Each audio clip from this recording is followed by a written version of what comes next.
You know, I am such a lazy bostage.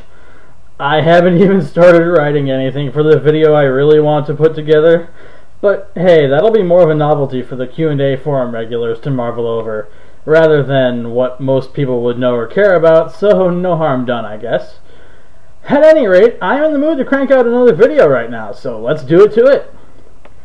I don't remember exactly when he popped up, but Crow has always been a badass character from the get-go in the 5Ds anime. Kids love him, I love him. I mean, what can I say? He's just downright cool. He knows how to get things done, he knows how to entertain, and more importantly, he knows what works. He's probably the only character that has ever had something resembling a metagame deck in the entire history of the Yu-Gi-Oh! Animated series. Who else has debuted with an OTK like that? Nobody! Important anyway. The moment I saw it, I knew that I was going to be playing Black Wings. Well, except that I didn't, because the key components ended up being too expensive for me to get, sadly.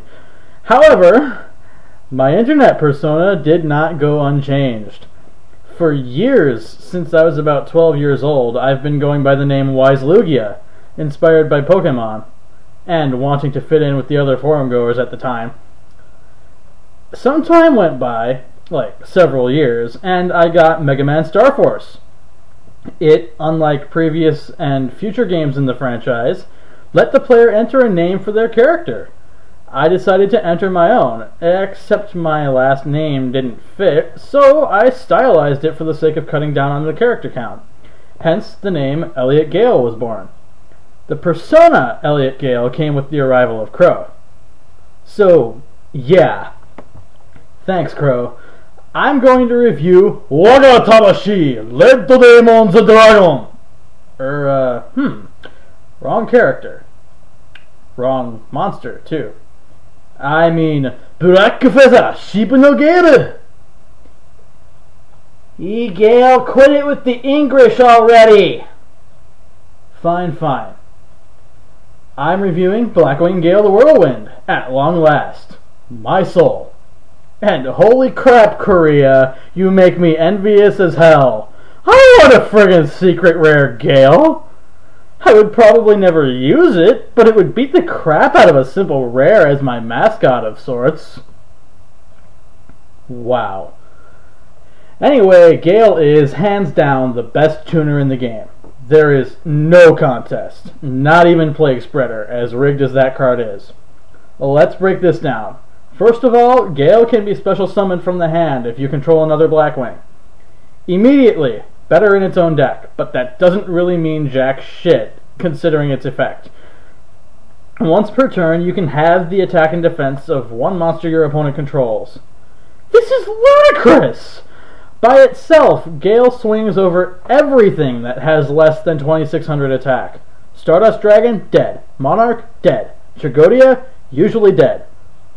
If anyone out there is going, oh, what's the big deal about having something? Well, normally it wouldn't be that big a deal. But Gale is very, very special. Gale sets a condition on the targeted monster that keeps its attack and defense at the halved value, rendering any continuous effects that were modifying the monster's stat at the time null, indefinitely.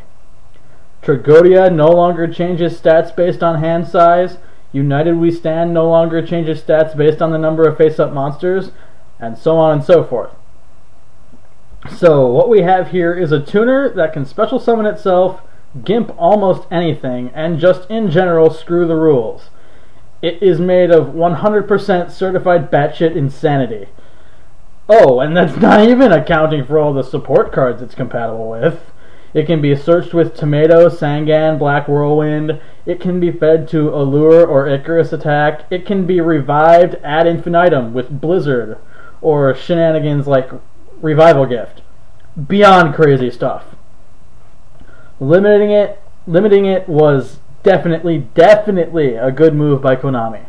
It was being used and abused in absolutely every deck in at least twos, just because it's the best tuner on Earth. Even Lightsworn, a deck that generally suffers if it includes cards that aren't based around the way it works, was splashing Gales. 2 friggin' Gales. If that's not proof of this card's power, I don't know what is. So friggin' what if Plague can synchro twice? It's only insane in its own theme, whereas Gale is insane everywhere.